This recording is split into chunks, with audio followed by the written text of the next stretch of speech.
那我就和卢凌风给大家讲讲最近发生在南州的故事。哎，说实话，我现在呀不想听什么故事，就想知道这凶手啊何时能够缉拿归案。此时莫急，等我把故事讲完，凶手就会在这石桥山的云雾中现出真身。啊！故作玄虚，看你能说些什么。冷先生还记得在给陆公父守灵时遇到的黑白无常吗？那晚是你搞的鬼。卢凌风，你现在知道我是何时验的尸了吧？冷基，当日你极力阻止开棺，我便想先抓住凶犯，再逼你同意验尸，倒推此案。抓了灵宝后，经审讯，他承认刺杀了陆公父，这便误导了我。幸好苏司马之前仔细验了尸。我发现陆公父是先被人勒死，后被敌手所刺，所以灵宝并非真凶。这个时候，最值得怀疑的人就是冷基。我？尸体是你最先发现的，而且你极力阻止开棺，难道我们不该怀疑您？要不是抓捕灵宝时涂延丕落网，冷兄恐怕一时难证清白。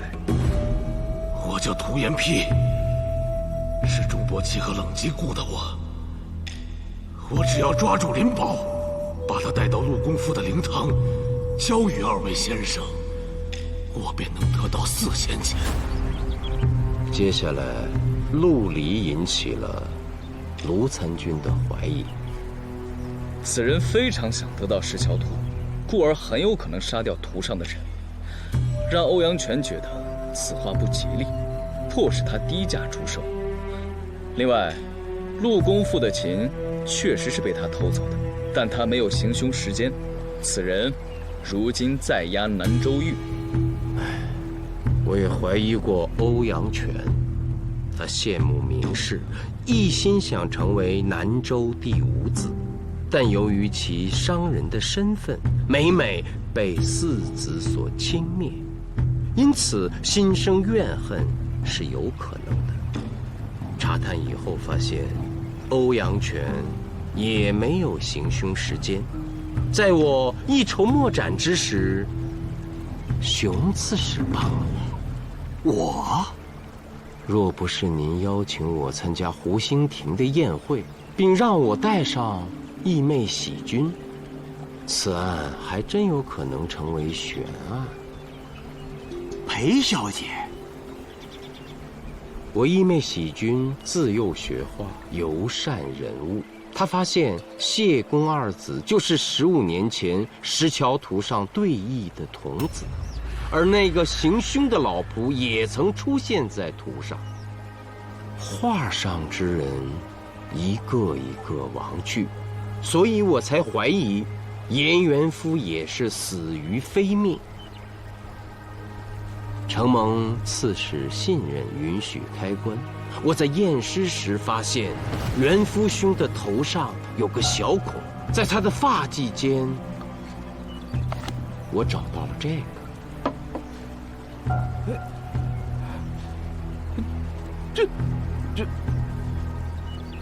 钟先生从小就在石桥山上采茶种茶，对这个并不陌生吧？我给您提个醒，这个就是百毒虫的蜕壳。墨疯子，莫非元夫兄是被那毒虫所害？此虫长在深山之中，只有采药之人为了谋取暴利，才会被其所伤。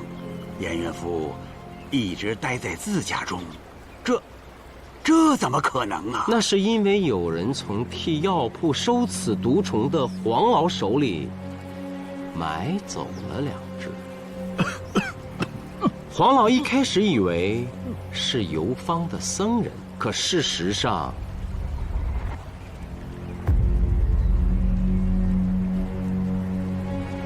钟兄啊，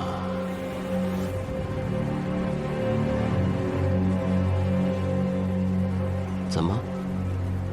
钟明氏还需要卢凌风帮你不成？等等，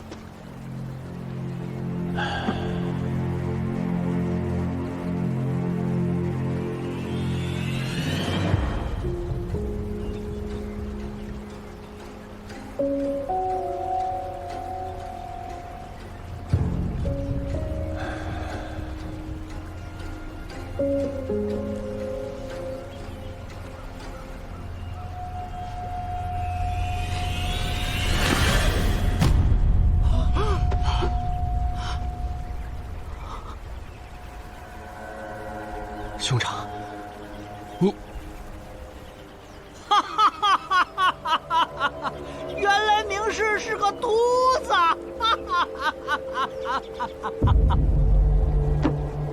苏司马，你是如何得知我脱发之词的？那是因为上次到府上拜访，我看见你府上的仆人在驱赶一个卖梳子的小姑娘。这个是自家做的桃木梳子，驱鬼辟邪的。再好我也不要，赶紧走远点，不然的话我会挨板子的。快走！后来我就将那位仆人请到了司马府。慢慢吃啊，有的是。哎，薛环，快倒酒。他并没有看见过主人秃头的样子，但从2年前开始打扫你卧房时，他会经常发现大把的头发，而这半年已经没有了。掉头发是因为你觉得自己得了绝症，过度忧虑所致。苏司马，你的意思是，这一切都是钟伯期所为？我与袁夫兄是故交，也曾去拜访过嫂夫人。我夫君为人和善，并没有仇家。去世前1个月，一直在编写他的书法拓本，从未出过家门。虽然患有风疾，但之前都是很轻的。您再想想，有没有漏掉什么？他去世前几日，他的兄长钟伯期曾携茶来探望。兄长，等我把集子编完，再去你那里喝茶，不就成了吗？何必大老远的跑一趟呢？你做事情仔细，等你编完啊，恐怕得明年了。贤弟啊，你是不是心疼我，才不肯叫我带着茶具过来为你煎茶？承蒙兄长厚爱，实不相瞒，我想你煎的茶，想得好苦啊。钟先生茶艺无双，果然名不虚传，就连这瓶瓶罐罐的都如此好看呢。啊，弟妹见笑了。我虽不太懂茶，但也知道茶具讲究个朴拙自然，没听说过用琉璃这种奢华器皿的。那日在药铺，掌柜的也告诉我，您是有所不知啊，琉璃华彩最能克雌虫，它入内后便处于眩晕状，不然一旦被它钻了蹊跷，我们不就没命？颜元夫是书法大家，身上自然常带墨香。这毒虫俗名墨疯子，钟伯期只要伺机将其放出，那遇害者必是颜元夫无疑了。兄长，你平日煎茶，我可从来没有见过用琉璃瓶子。他们说的不会是真的吧？陆公父之死，有人目击，是他经常救济的一个乞丐。乞丐说，他只看到了凶手的背身，因有遮挡，他见到的是一个秃头。那日在颜元夫坟前，陆公父悲痛欲绝，琴弦都弹断了。但陆离偷走琴时，琴弦已经被换好。如果我没猜错的话，那琴弦是钟伯期你送的。不过这一次的秃头倒不是刻意伪装，应该是行凶时用力过猛，弄掉了你梳理整齐的假发髻。钟伯奇，你倒是说话呀！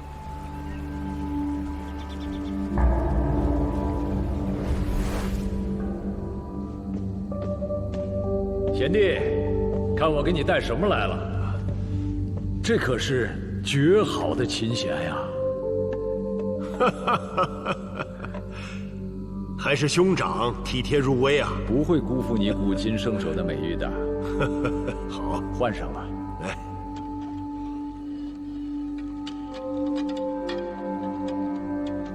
我也走累了。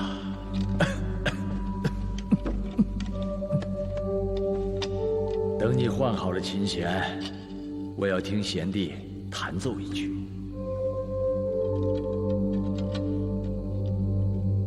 好啊。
兄长，你只告诉我一句话，他们说的都不是真的，我冷极只信你。贤弟，我太在乎你们了，我才会这么做的。钟伯奇，难道这一切真是你做的？不可思议！你们南州四子不是情义最深，可比金石吗？这到底是为了什么？他是觉得自己患了绝症，所以想把其他3人也带走，到阴间去陪伴他。这种情谊，何等自私，何等狂妄，何等残忍！你为什么要把石桥图上的每一个人，从樵夫到童子，甚至老婆都害死呢？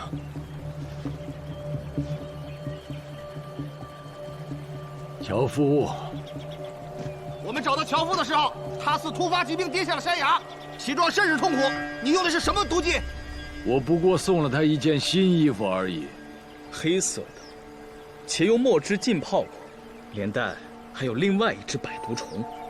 对，还是说说谢家老仆吧。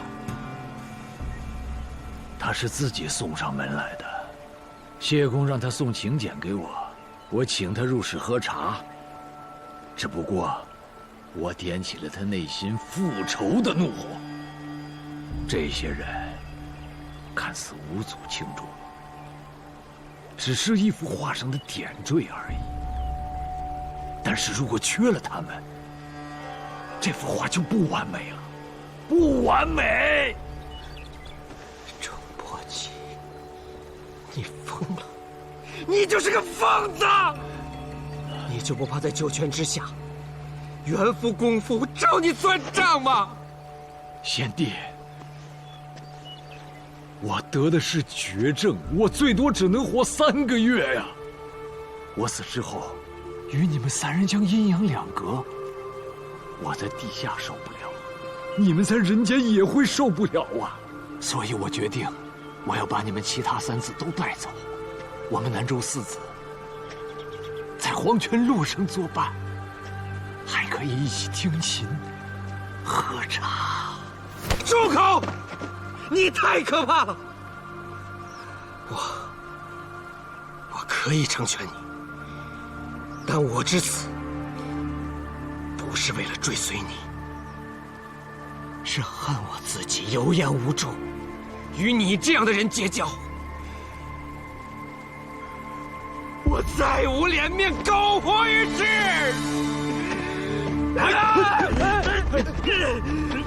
贤弟啊，何至于此？你我皆名士，即便死，也应该死得优雅。我都替你想好了，你刚才喝过的这个茶碗，我已事先在碗底涂抹了慢性毒药。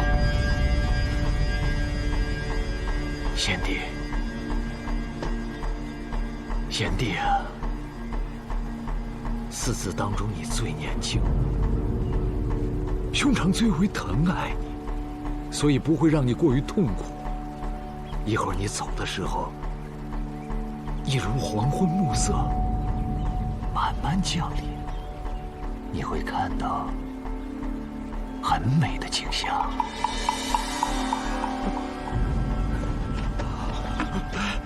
苏兄，你们俩不用怕，人家没想过带你们俩走。没错，你们都不配。区区刺史、长史，结交我南州四子，无非是附庸风雅。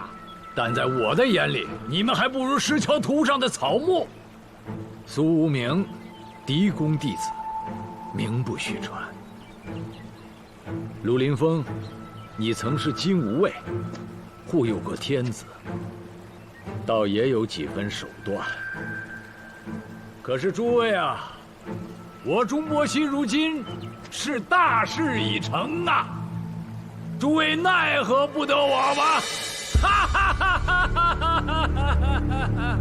哈哈哈哈！石桥仙境真美，奈何人心太险恶。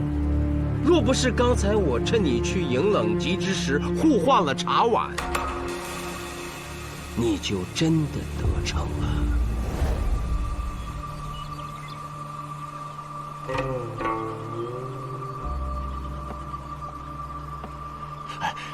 苏兄，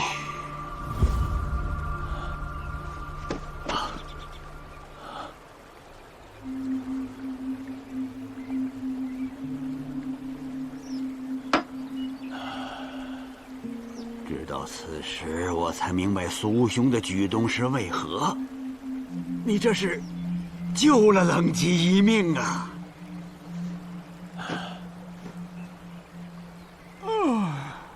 我刚才睡了一觉，你们说到哪儿了？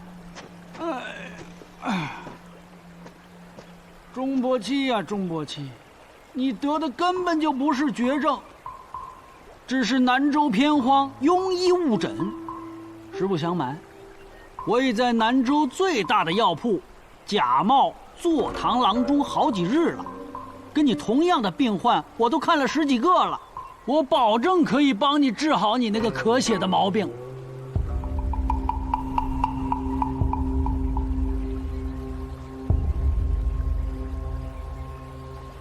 画好了，画好了！我家小姐已将今日之景画了下来。你们看，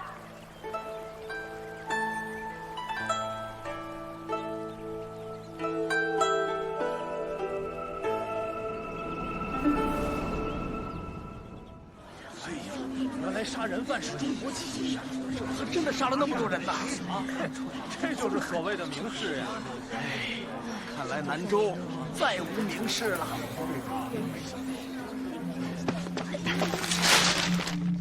钟伯期无端害死了那么多人，砍他一次脑袋都算便宜他了。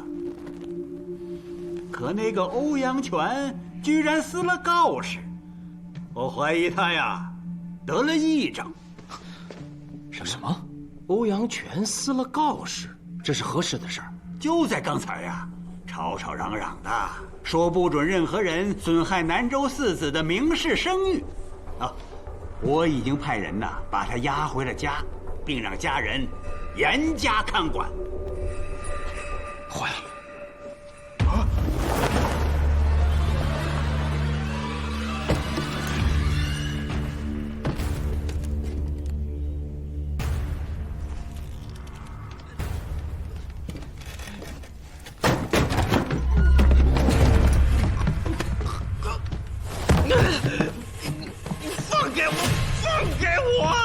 欧阳泉，你也疯了吗？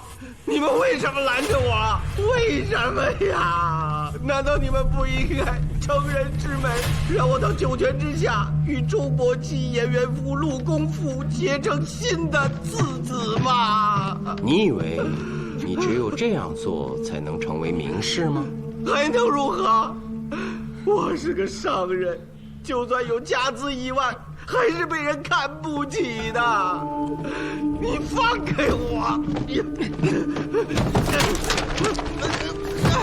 欧阳泉，你有没有想过，究竟何为名士？这些年你在南州做的善事，有目共睹。多少落魄后生，在你的酒楼、商铺里谋到生计。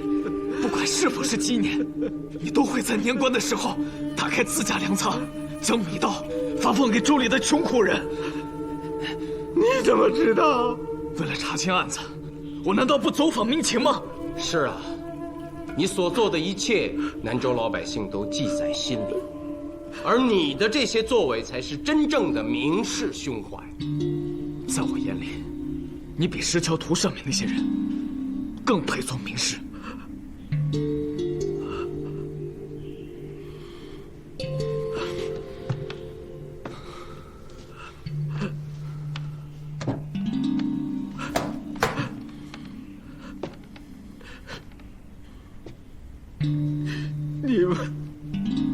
你们糊弄我！名士不在乎行为举止，更重要的是要有一颗悲悯之心。在南州，你欧阳泉若不算名士，谁敢称名士？至于石桥图，陆离愿意原价退回，我义妹喜君也愿意帮你补画。欧阳泉，这世间等着你去做的事还有很多，值得你去追求的不只是虚名。欧阳泉，我与苏司马愿意交你这个朋友。他日我们携手入竹林，效仿七贤，陪你痛饮，还不行吗？哎，再加上费技师，他最爱喝酒了，对你也是赞赏有加。哦，对了，他开出的治咳病的药方已经被证实是有用的，可是药材稍微贵了点儿，南州有很多贫苦的老百姓买不起呀。我愿尽绵薄之力。欧阳兄乃真名士也。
我来了这许久，都没见你咳嗽。得灌下几副药，竟真的不可了。我已修书给熊刺史，愿捐出所有家资，为南州得同样病的百姓买药治病。你是想赎罪，换回自己一条命？不敢死，也不敢活着，怕袁父、公父，还有那几位九泉之下找我算账。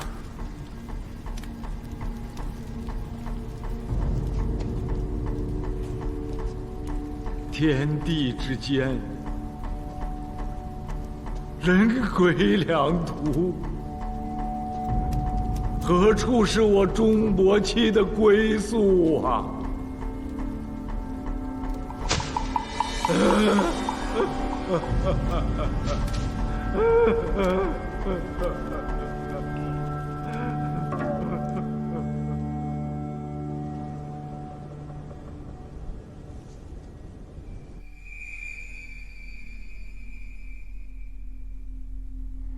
一定要注意细节，细处才是查案的关键所在。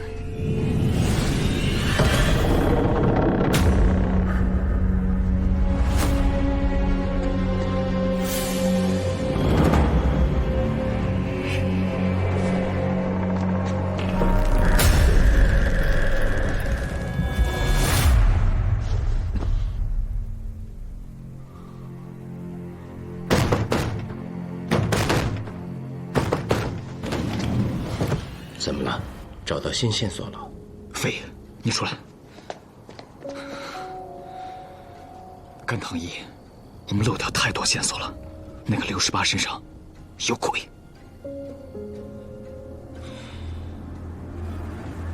熊刺史啊，刚到南州之时，我记得您曾经跟我说要给我1个月的时间，好好休息休息。现在还算数吗？哈哈哈。对呀，我没忘。苏兄、卢兄这些日子累坏了，是该好好歇息了。1月为期，够不够？够了，但我和苏司马需离开南州。是不是京城那边？熊刺史误会了，与京城无关。是这样，我们南下之时路过一个叫甘棠驿的地方，在那里留宿，期间发生了一些诡异之事，至今尚未悉数破解。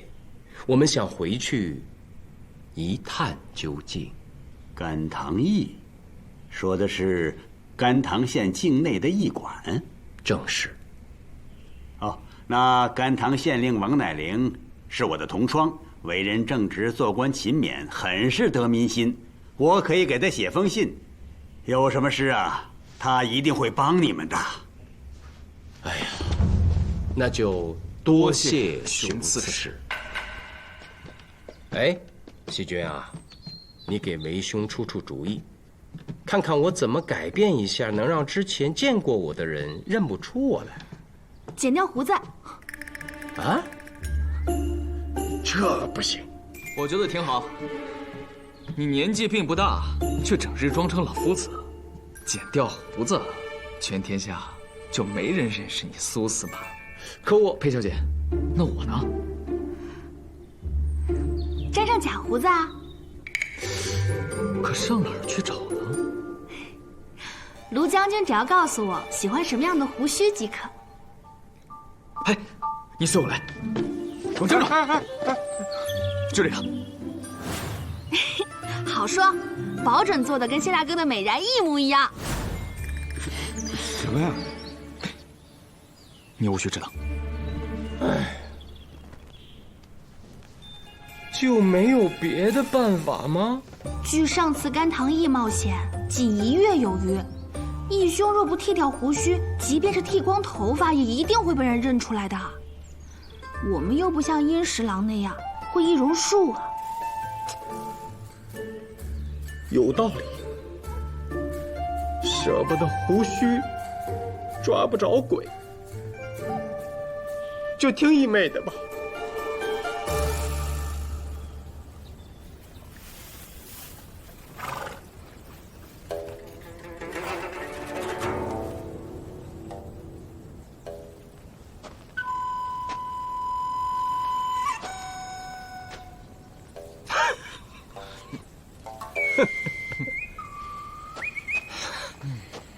我义妹这手真巧，不只是丹青，这以假乱真之术绝了。好，待会儿我一个人先进甘棠驿，你过2个时辰再去。不行，你一个书生，2个时辰，你的脑袋早在锅里了。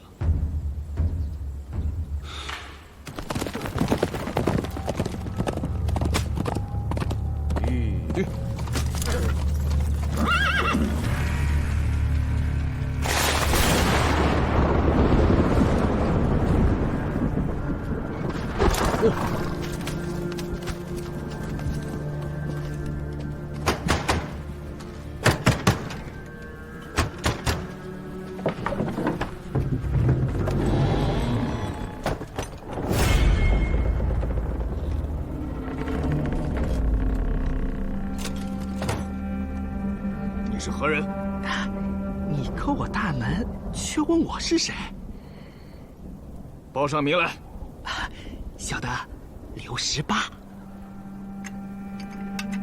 我是北上赴任的，眼下大雨将至，我想在这儿住1晚上。哎呦，这里住不了人了。为何？这牌匾上明明写着是甘棠驿，便一定是官家驿馆。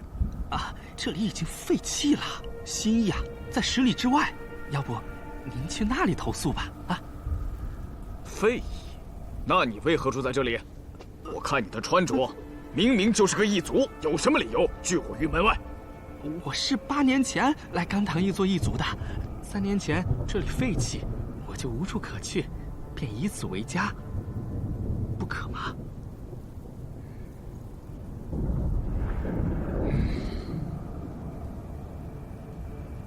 马上就要大雨瓢泼了，让不让住？废与不废，这里都是官家之所。当心我杖罚于你！哎呦，上官，您可千万别生气啊！我不让你住，还有一个原因，因为这里不干净。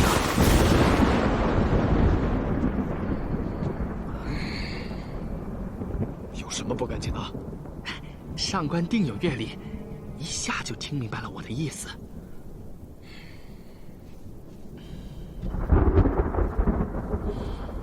马上就要下大雨了，天又黑得这么快。哎呀，你既常住于此，怎么避开凶险？肯定有你的手段吧？这都不好意思哈哈，有什么不好意思的？哎呀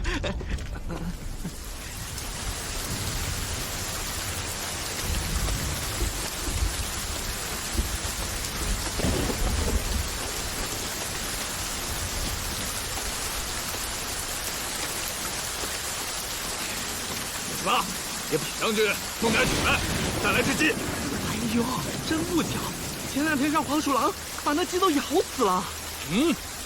不过有肉，才煮的，香着呢。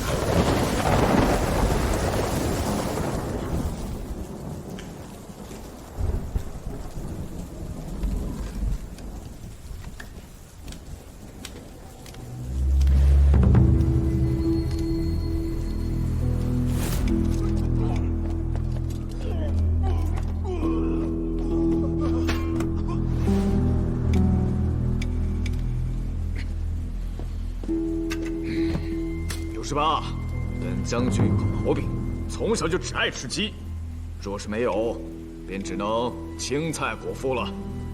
青菜？不知野菜算不算？我去蒸几个野菜团子，给将军充饥如何？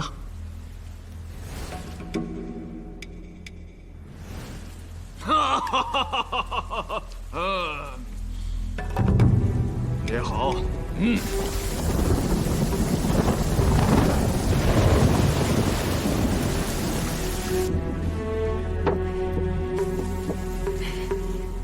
做得不夫好，不知将军能否下咽？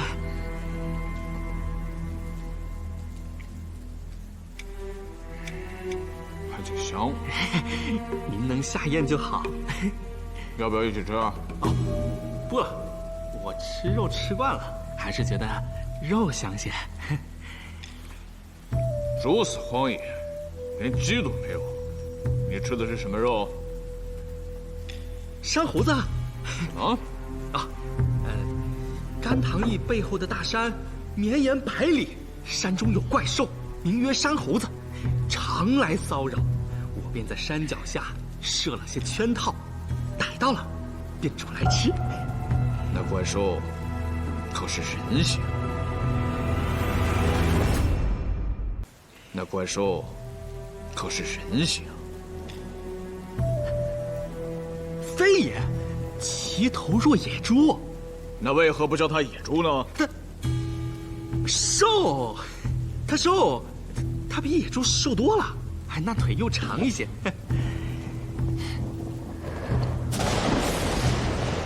可以站立，对，也可爬树，对，那必是野人无疑。好你刘十八，竟敢吃人肉！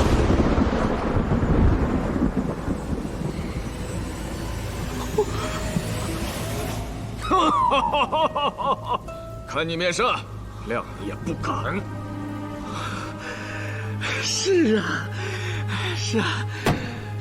明儿早上带我去看看你设的那个圈套，我也想见见你说的那个怪兽。好啊，好啊。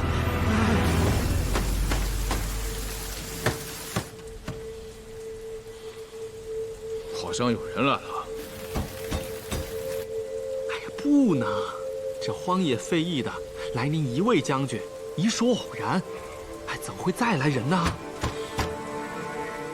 可我怎么听见有敲门声呢？有吗？有。过路人遭此大雨投宿，碰上了便是缘分，尽管收留，我一起算钱。好嘞。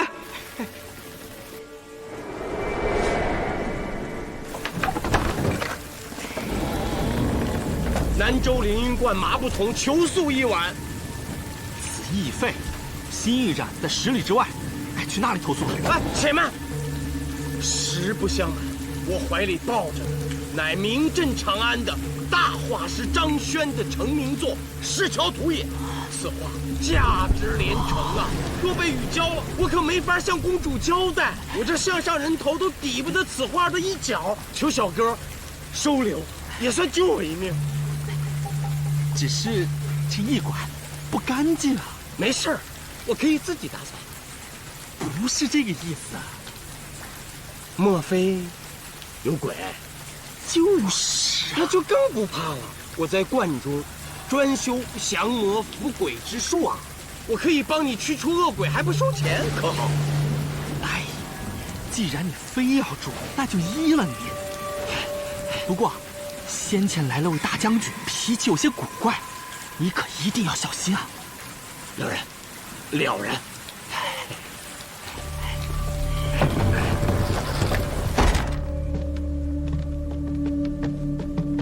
凌云观马不同，见过将军。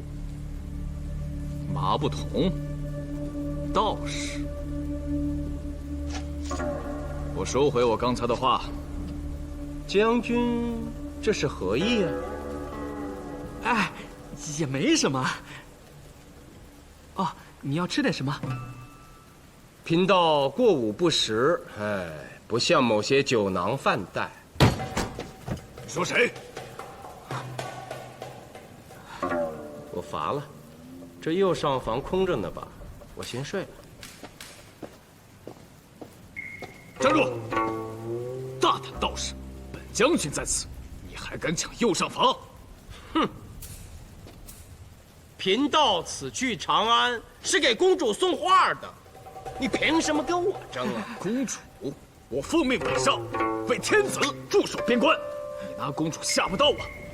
戍边的将士多了，你够得着天子吗？你就够得着公主吗？当然，贫道会降妖伏鬼。公主已经答应我了，会保举我当大官的。若你这种人都当了官，朝廷当真就没救了，有什么？哎，在哪？你刚才不是说这驿馆不干净吗？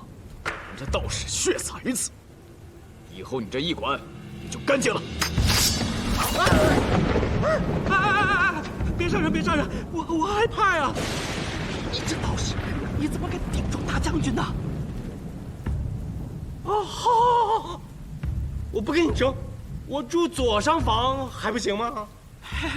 呸！你个道士就不该住官驿，凭什么跟我平起平坐？有事吧？哎，在的。随便找个柴房、厢房让他住住，等雨一停了就让他滚。好，哎呀，你。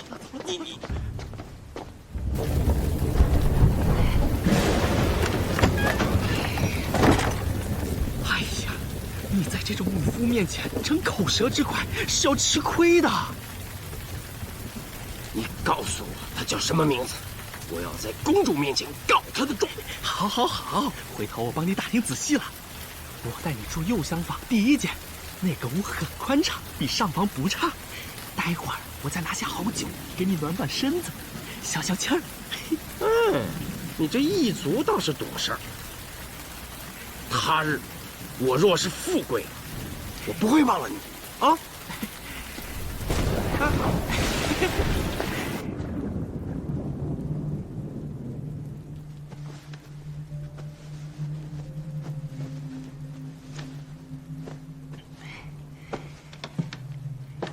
将军，你早点歇息啊。等等，这一路乏得很，烧桶热水来，给我洗洗脚。好嘞。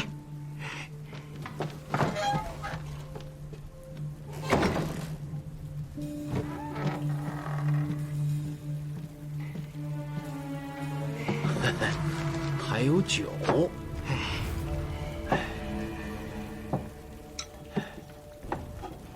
可否留下共饮一杯？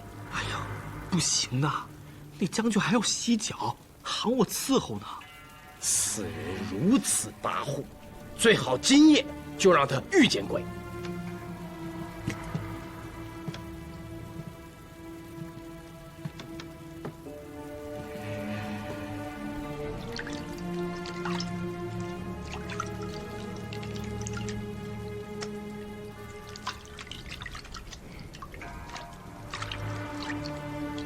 将军，好啦。行，去吧。给我把被子盖好。好嘞。把灯也吹了。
老二出事以后，我们商量过，每日只让一个人进驿站。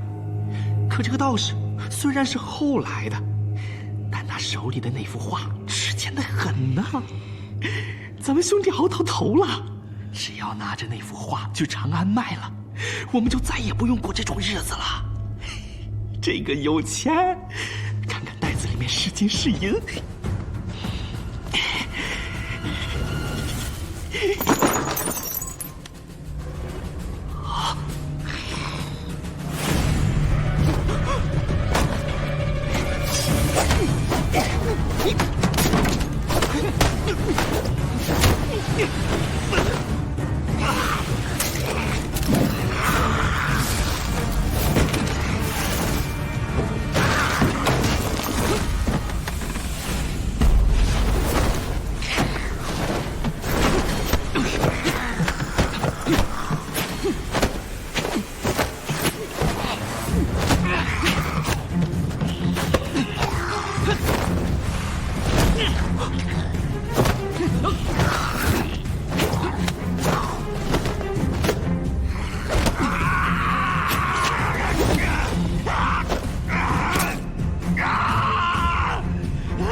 站住！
宿命，宿命，宿命！别喊，没死呢，没看我这儿，哎呀，睡觉呢。你没有先服下老费给你的药，服了？那你怎么还睡那么沉？哎呀，你看看他的样子，跟鬼似的，多吓人！我要不是假装睡着了，他不就杀死我了？你看看，你看看！再说了，我一介书生，就算我起来了，也只能给你添乱不是？那现在不是挺好的吗？好什么好？刚才跑了一个，跑一个算什么？这不还抓一个呢吗？有一个审就不错了。哎呀，扶我一下啊！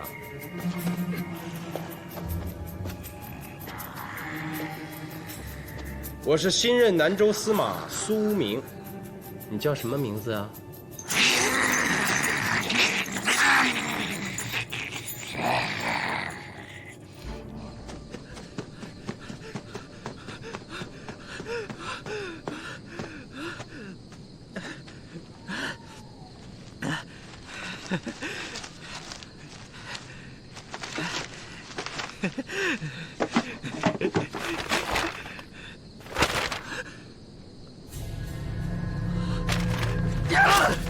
骗子！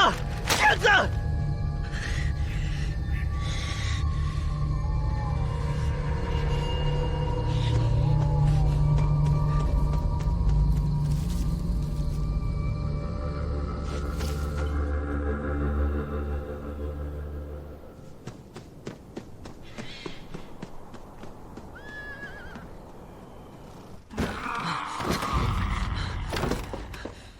怎么样？正如先生所料。薛欢，随为师准备迎敌。是。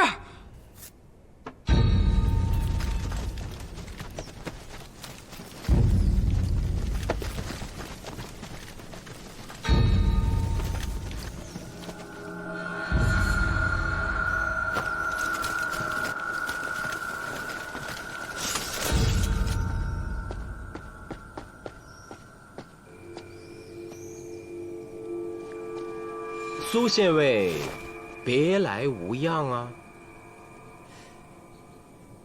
你是？怎么不认识了？你我同姓苏，我只是剃掉了胡须，兄台就不认识我了？苏无名？哎，正是本司马。既赴任南州，你怎么又回来了？总觉得这甘棠义疑点重重，就回来一探究竟。怎么不可吗？当然可以。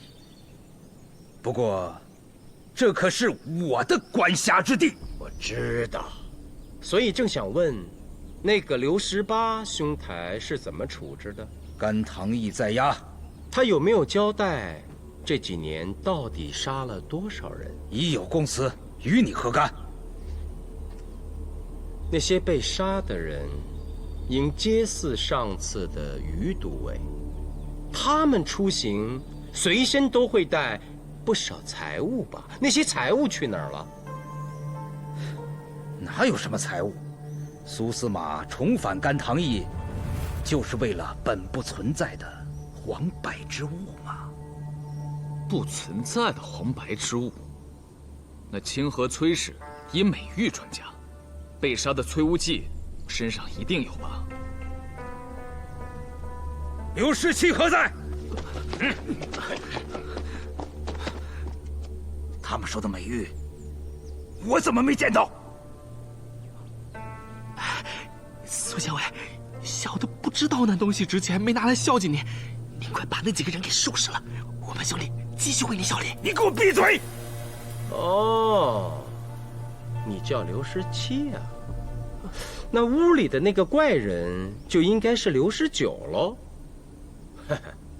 我来甘棠县有几日了，也打听到了一些事儿。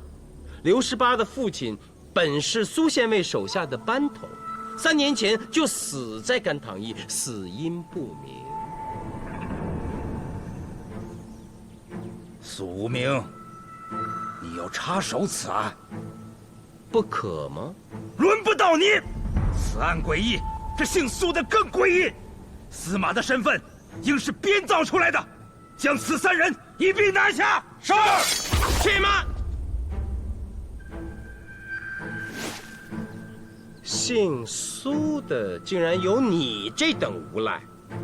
你说，这几年你利用刘氏3兄弟挣了多少谋财害命的脏钱？还不动手！我不想听他再说话了，就地斩杀！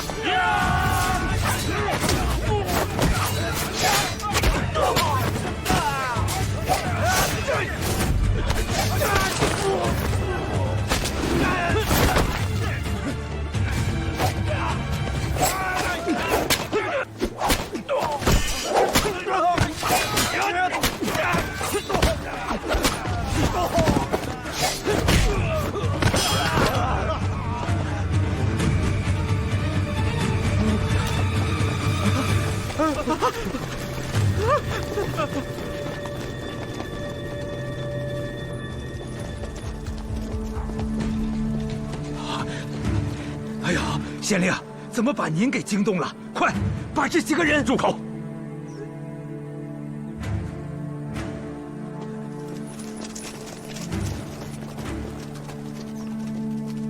苏司马，若不是2位重探甘棠驿，我还认不清他真正的嘴脸。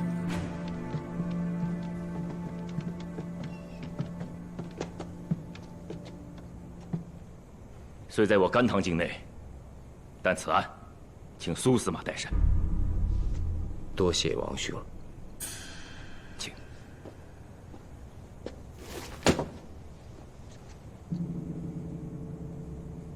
你们3个的故事，恐怕要从小时候说起。谁来说呀？我来说吧。25年前，我娘生了我们3个，开始以为是2个，后来才发现还有他。当时我娘已经疼得晕死过去好几回了，但发现肚子里还有一个，就让接生婆极力保全，最后她活了，我娘死了。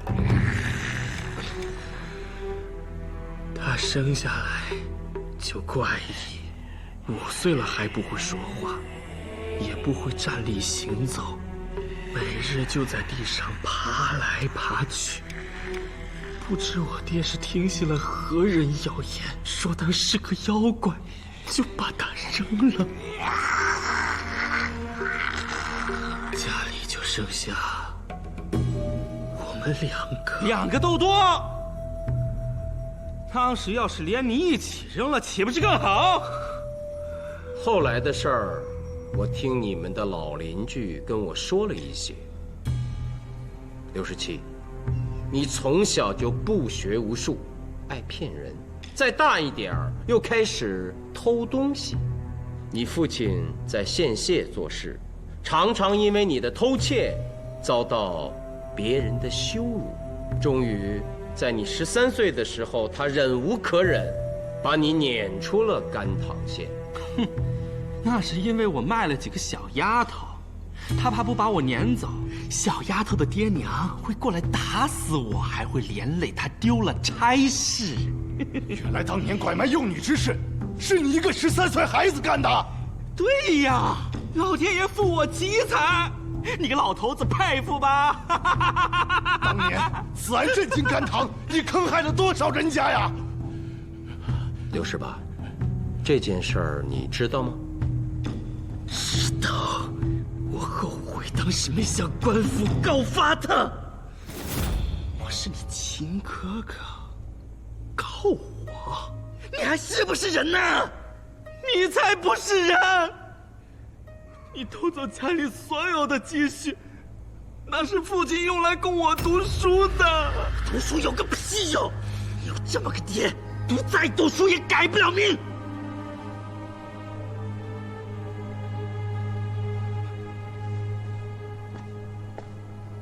难道那不是你爹？他那么窝囊，他不配当我爹。在县械里当差半辈子，家里穷得比要饭的好不到哪儿去。要是我，早就大富大贵了。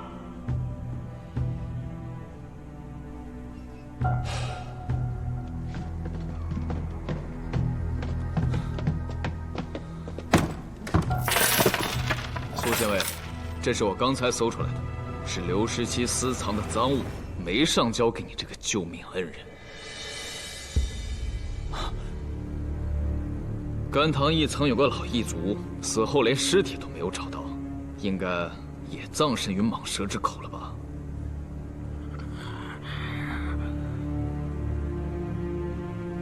是啊，刚来甘棠驿的时候，我很失望，觉得人生再无前程。但后来我发现，这官驿中常常有南来北往的贤达之士，他们的举止谈吐，让我每每感到受益匪浅。更有高官会因为小小的一点关照对我以礼相待，我真的很满足。可是好景不长，甘棠驿变得怪事频发。老异族说是我来了以后才变成这样的，我当时还不知道，原来弟弟一直跟着我。当年他被扔到后山，没有死，而是跟着你我蟒蛇一起长大。他是认得家门的，常常偷跑回去，可是因为害怕父亲，一直不敢现身。直到我来到了甘棠驿，老异族发现院子里的鸡每每被偷吃，开始以为是黄鼠狼，但最后发现是弟弟。他又杀了弟弟，却被蟒蛇缠住。那是我第一次见到失散多年的弟弟了，也是第一次看到他的手指可以将人肉一条一条的撕下来。我正绕着制止他，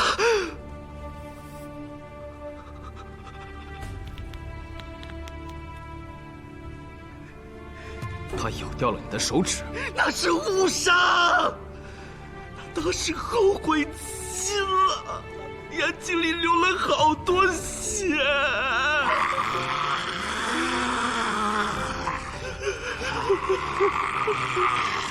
我不敢报官，连夜跑回去告诉父亲。父亲将刀磨了又磨，说要亲手斩杀妖孽，却被刘十七给杀了。是他先找到了弟弟，并蛊惑弟弟杀人。你竟然杀了你的父亲！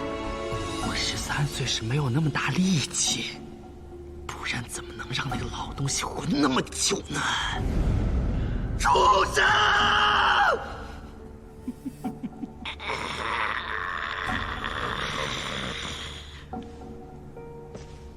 甘棠义的这个案子，应该就是刚刚到任的苏县尉亲自督办的吧？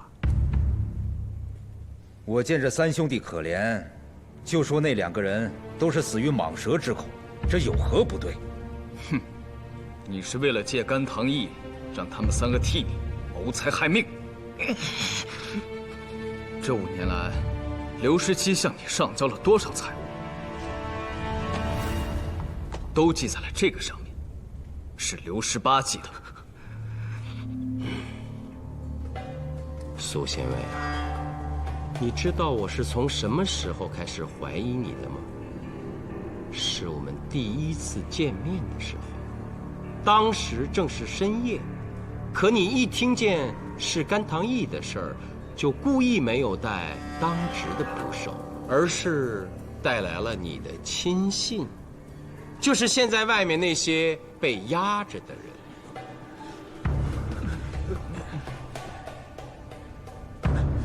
县令，我这么做也是迫不得已啊。甘棠县原本就穷，您的月俸还总欠着，更别说我和手下的一帮兄弟了。甘棠义所入，我一直是跟大家分的，如此兄弟们才有劲头查案子，不是？你闭嘴！你身为朝廷命官，自己却犯案成凶，还有脸在这儿义正言辞？请苏司马放心，像他这种丧心病狂之徒，本县令绝不会有半点袒护。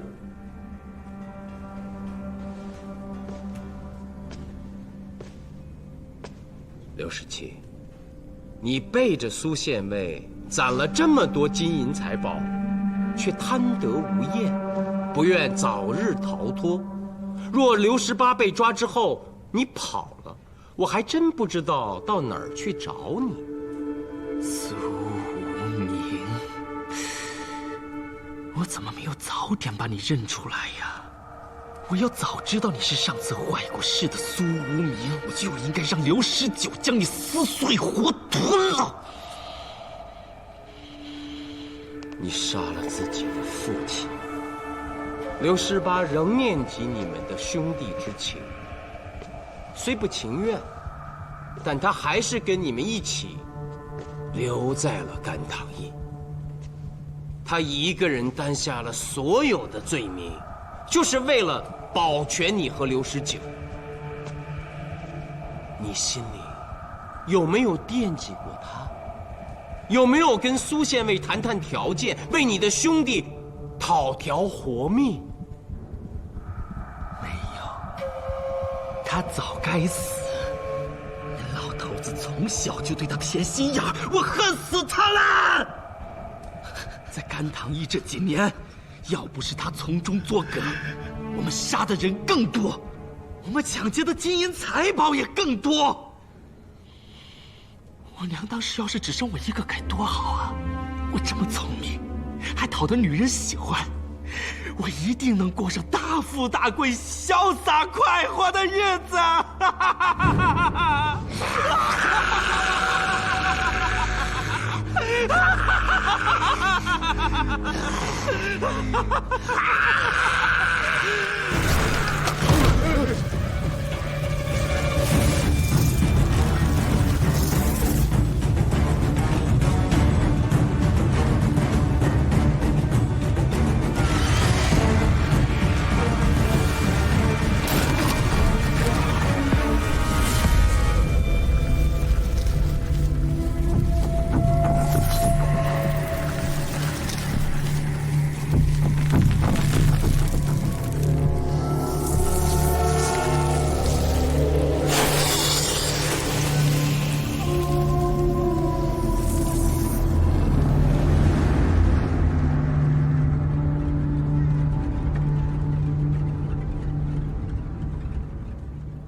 师傅，您说这三兄弟当中最可怜的是刘十八还是刘十九啊？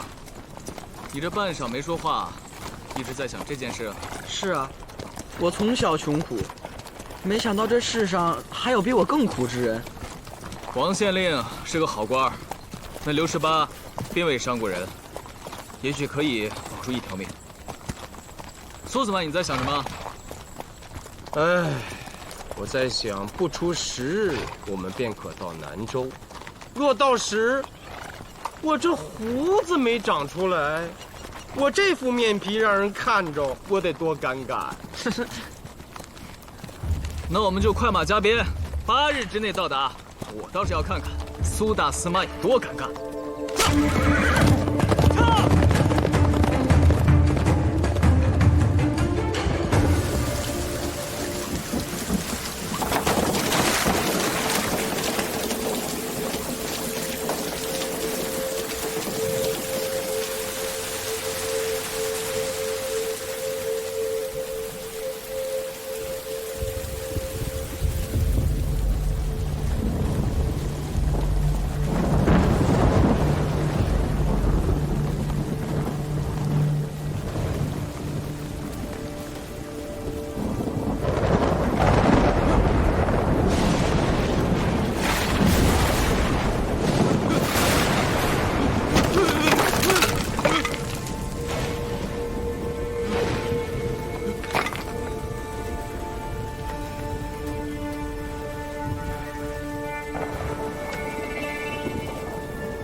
刘参军，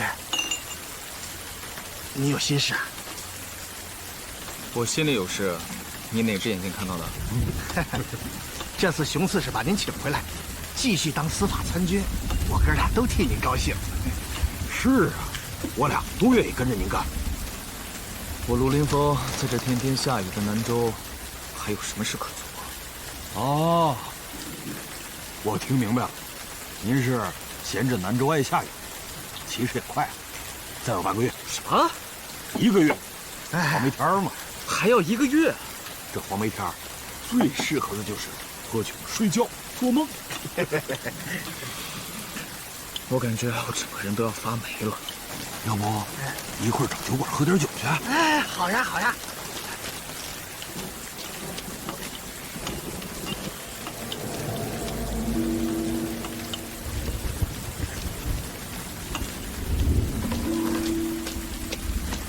可见过此人？这是谁呀？是东郎。哦，对，就是他。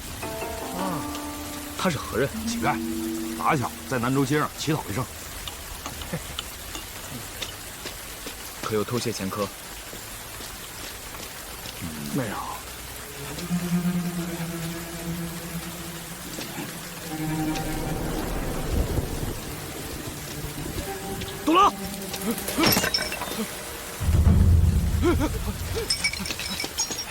快追呀！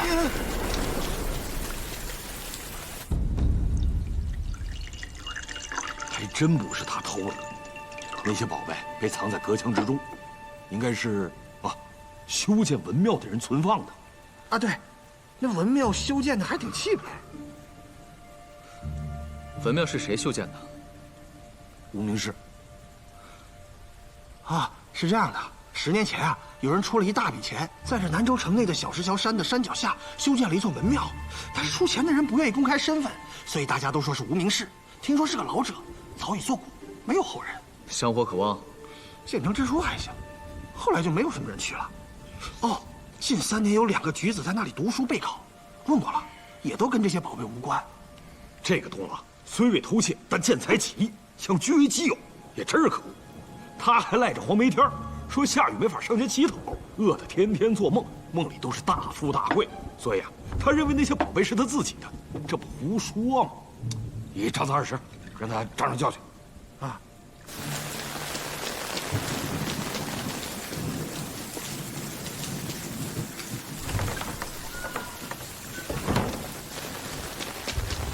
求孔圣人保佑，王夫君这次一定能考取功名。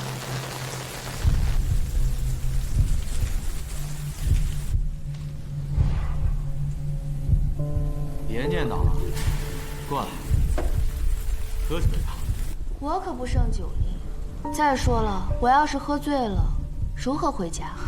回什么家呀？回到家，你不还是一个人吗？放肆！他可是你的同窗，你就不怕他知道？怕什么？他去城东的书库买书了。我算着时间呢，一时半会儿他还回不来。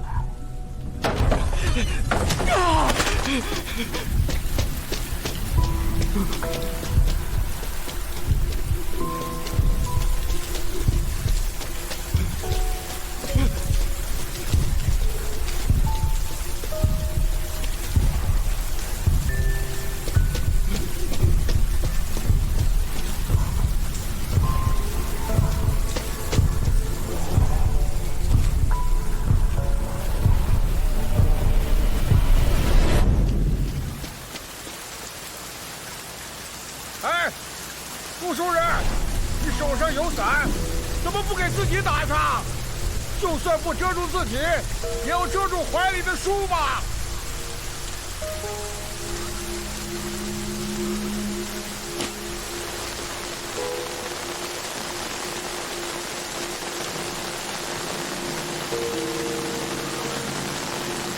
莫非，难道是幻觉？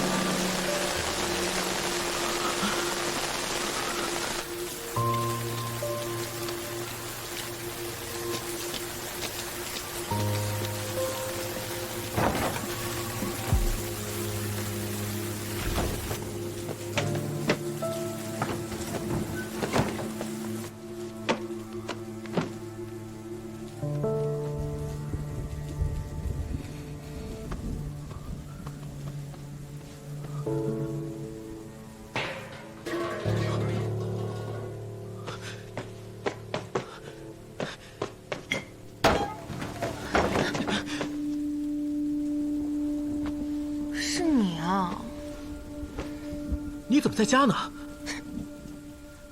我不在家能去哪儿啊？刚才什么声音啊？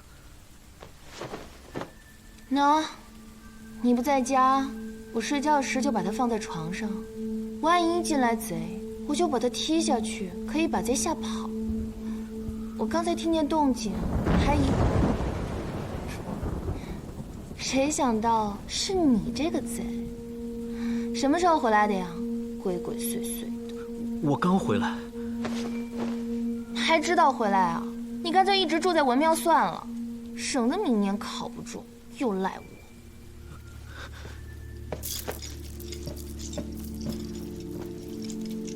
娘子，你别生气啊，我这不是回来看你吗？你还知道家里有个娘子在等你啊？今晚我在家陪你便是。娘子，你这个下午当真没有出去啊？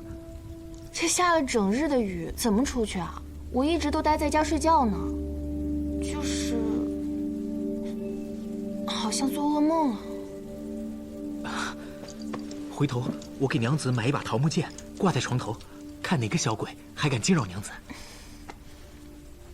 夫君你真好，不过既不是小鬼，也不是夜叉，是梦见被一个无聊之人拿一堆书砸了头。